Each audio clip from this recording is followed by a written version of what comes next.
Have you ever felt like life is slipping through your fingers even as you grasp harder? Like every step forward is met with resistance, and yet you push and push and push, believing that force is the only way forward. Imagine standing in a river, water swirling around your legs, and instead of letting it carry you, you fight against the current. Your muscles ache, your breath shortens, and still you insist on moving upstream. What if the monk sitting quietly on the riverbank knew something you didn't? What if he told you that life does not yield to force? That the very act of pushing might be the reason you are stuck? This is not a riddle. It's the counterintuitive rule that has guided monks for centuries. Stop forcing life.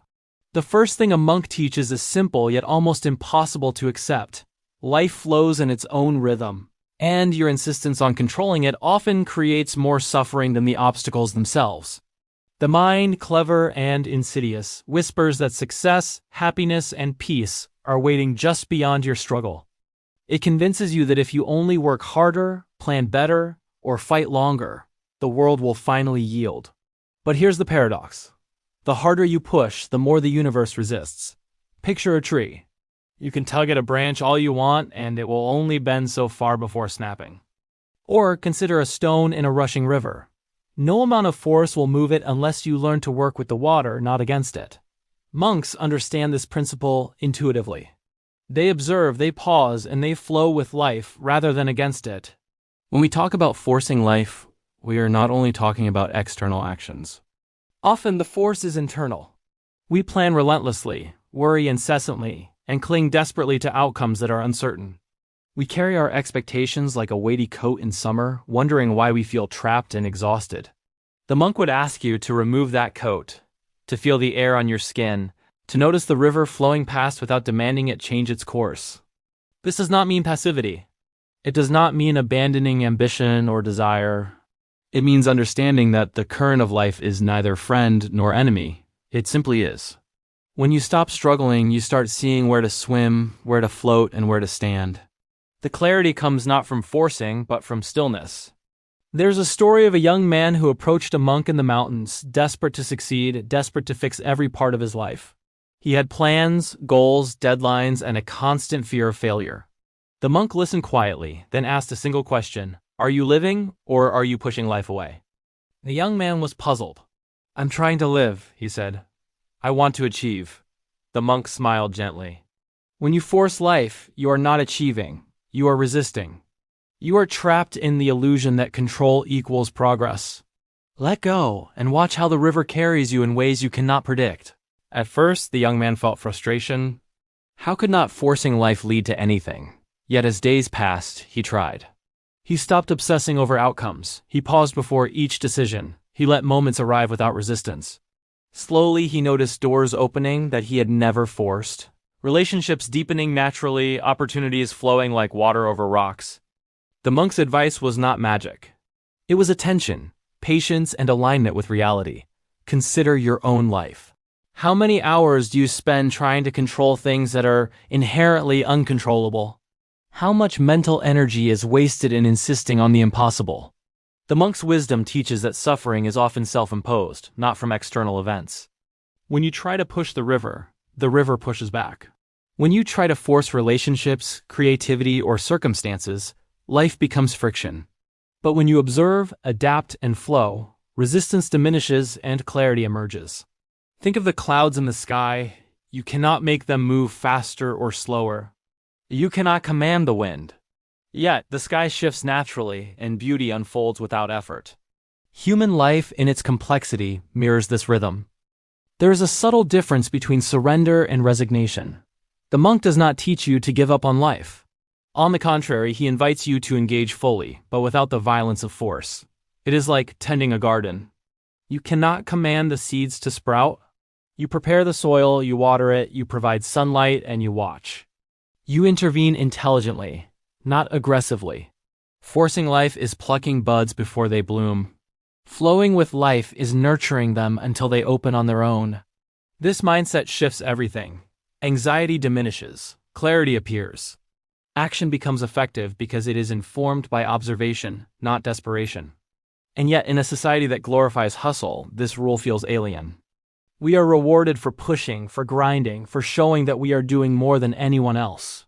Social media celebrates constant motion, constant productivity, constant pressure. But the monk whispers a countercultural truth. Your worth is not measured by how forcefully you pursue life. Peace is found when you stop pushing and start observing. Strength is revealed not in struggle alone, but in timing, patience, and alignment. Imagine an archer. The archer does not pull the string harder than necessary. She finds the exact tension, the precise angle, and releases at the right moment.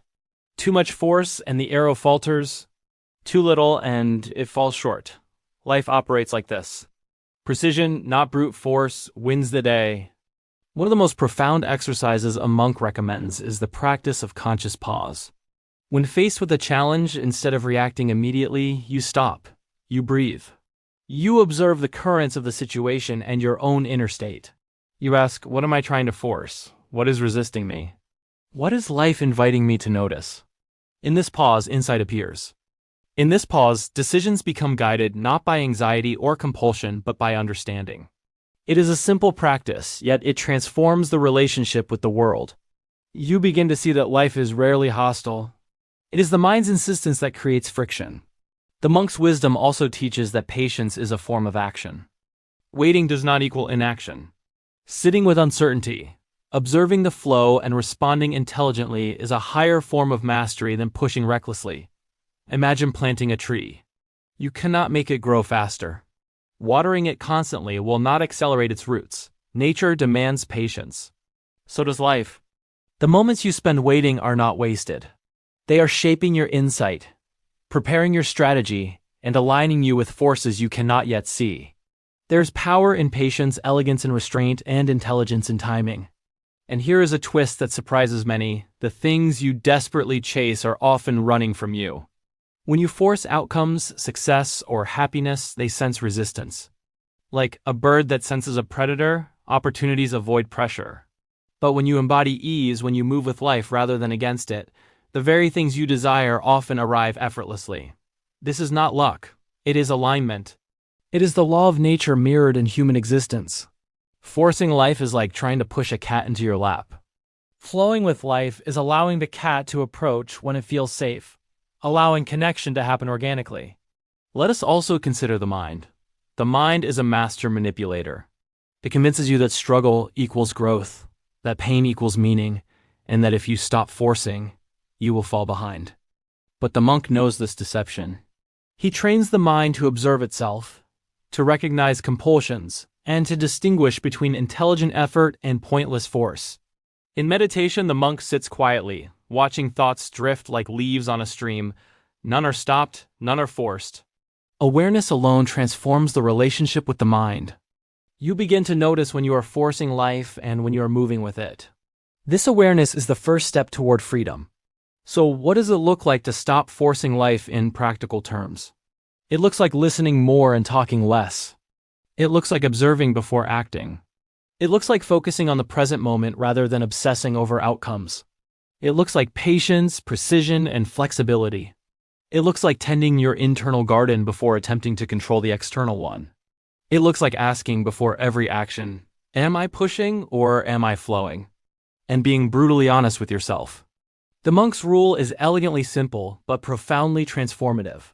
Stop forcing, start observing, act with awareness, and let life reveal its natural path.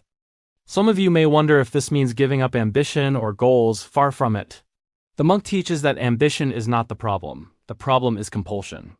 Desire without attachment, effort without desperation, and action guided by observation creates harmony. A musician does not force the notes. She practices, feels, and allows the melody to emerge. A scientist does not force discovery. She experiments, observes, and adjusts. The force comes from ignorance, impatience, or fear. Release that force, and power emerges naturally.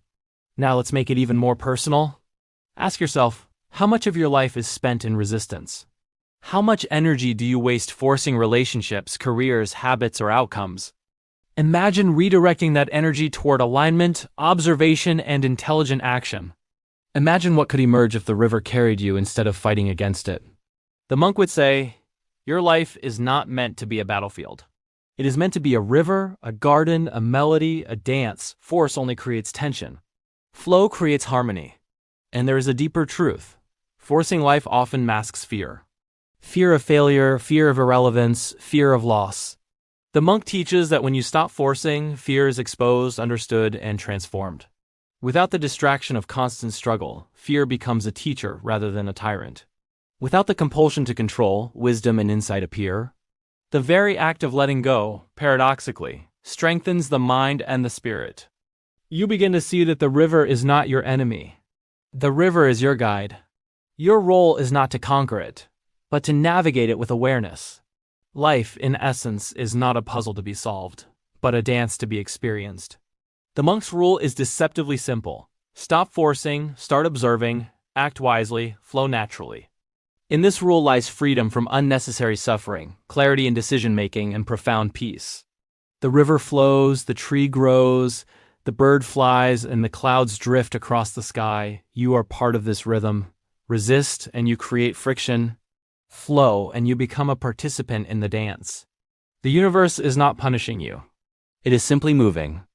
The question is, will you struggle, or will you move with it? And so the next time you feel the urge to push harder, to control, to dominate, pause, take a breath. Ask yourself, am I forcing life, or am I flowing with it? Watch how the world shifts, how opportunities emerge, and how clarity appears where once there was chaos. This is the monk's counterintuitive rule, a wisdom that has survived centuries. Whispered in monasteries and quiet moments and now shared with you. Stop forcing life. Flow with it. Trust it. Align yourself. And watch as life surprisingly begins to work with you, not against you. If this message resonated, take a moment to reflect in the comments. Share your thoughts, your struggles, your moments of forcing life. Let us learn from each other. If you want more wisdom that challenges the mind and inspires the spirit, hit that like button and subscribe. Join the journey here at Echoes of Greatness, where philosophy meets motivation, and where the river of life is explored with curiosity, awareness, and courage. Stop forcing, start flowing, and let greatness find you naturally.